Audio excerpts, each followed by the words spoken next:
God damn, Monday, 7th of April. It's trash day.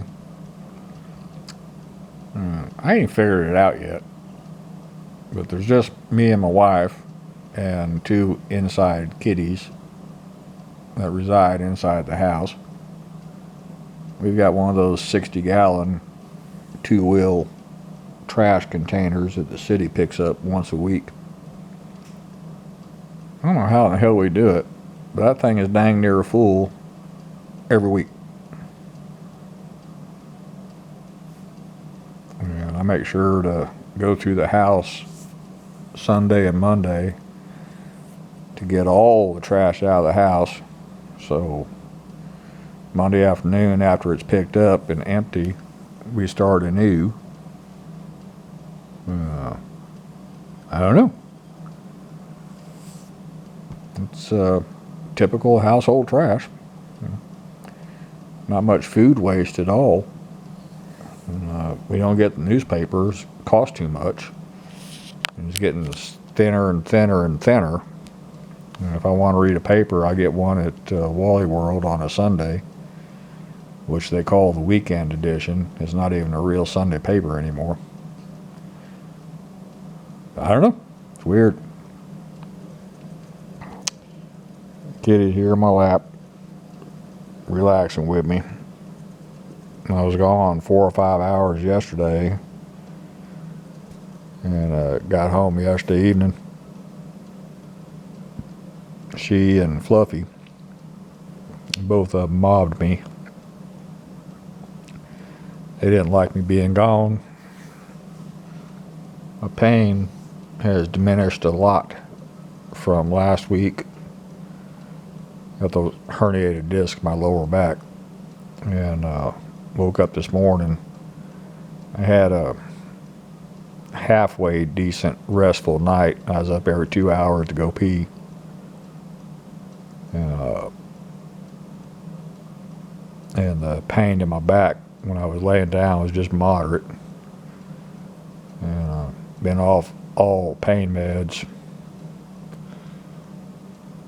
about 4 days now. I hate taking those damn things. And took some leave last night before I laid down and tried to rest through the night. They helped a little bit. Okay. Right now it's about a 2 to a 3. It's not terrible.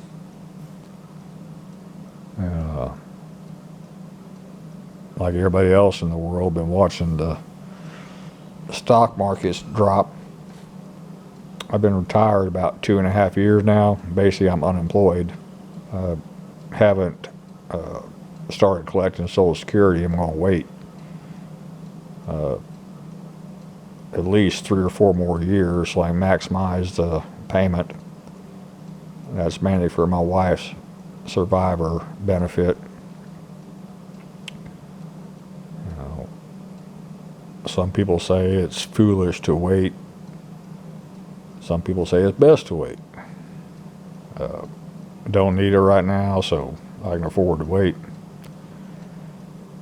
When I retired and sold my company, I received a lot of money.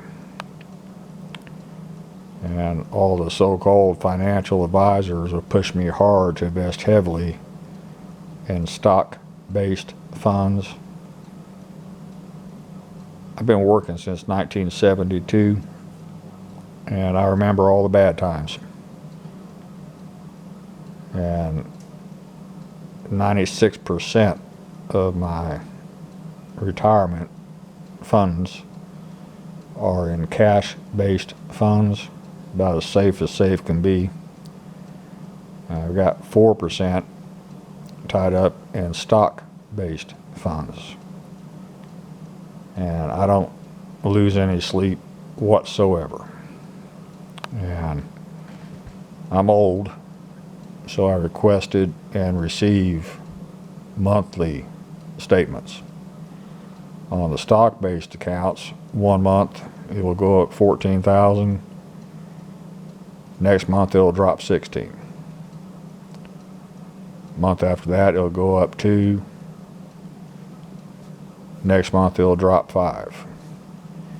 And with the recent crap of the stock market, depending on how it recovers, that fund has probably lost 30 grand. And lost is not an accurate statement.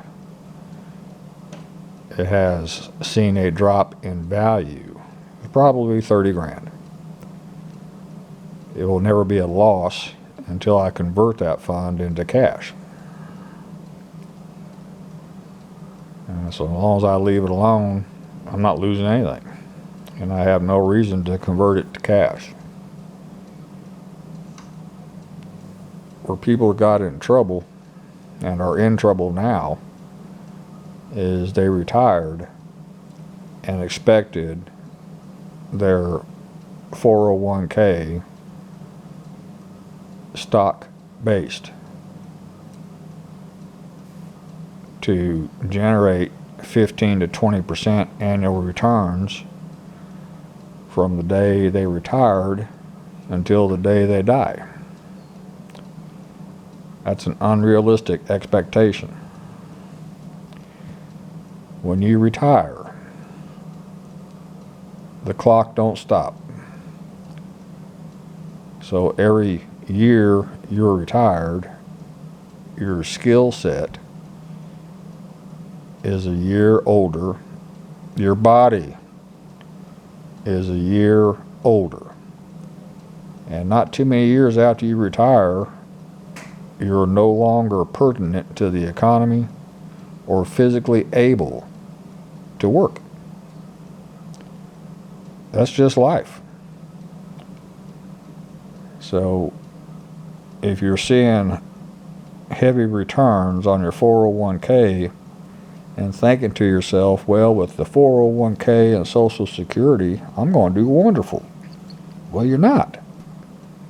You know, when you retire, you need to convert from a stock-based investment tool to a much safer cash-based investment tool. That's just common sense to me. So like I said, with all the volatility of the stock market last few days, I don't care one way or the other. It will recover. You know, it might take a very long time, but it will recover. And the gains or losses I have in that 4% of my portfolio don't affect me one way or the other. And wife and I, we live very, very well. I've got 2 trucks, 4 Harleys, a rural property.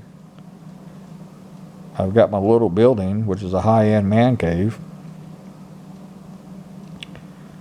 There's my wife and I's personal taxes. I've got an LLC.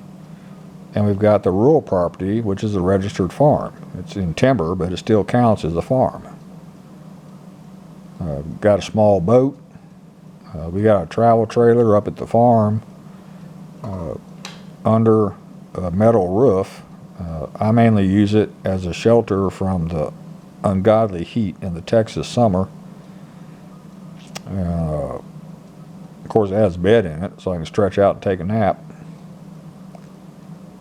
So for us, life is pretty dang good.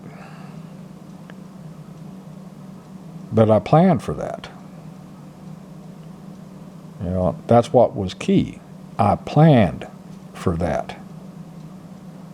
You know, we didn't take extravagant vacations. My wife did. You know, she was going back to the Philippines several times since we've been married, but one of us has to be here to take care of the kiddies. So when she's in the Philippines, I always stayed here. Trips we took together when I owned my factory were semi-business trips. And over 20 years, I never had a real vacation where I could take off a week or two and not worry about work, because I owned a factory. You know, when you're a business owner, you don't get those things. We'd squeeze in a 4-day weekend if we were lucky and try to get a whole lot of relaxation done in 4 days. if we were lucky. And the benefit of all that sacrifice is I retired at 61 without a financial care in the world. So, anyway, that's my thoughts on the market crash. Doesn't affect me in the least. That's all for this one. Thank you.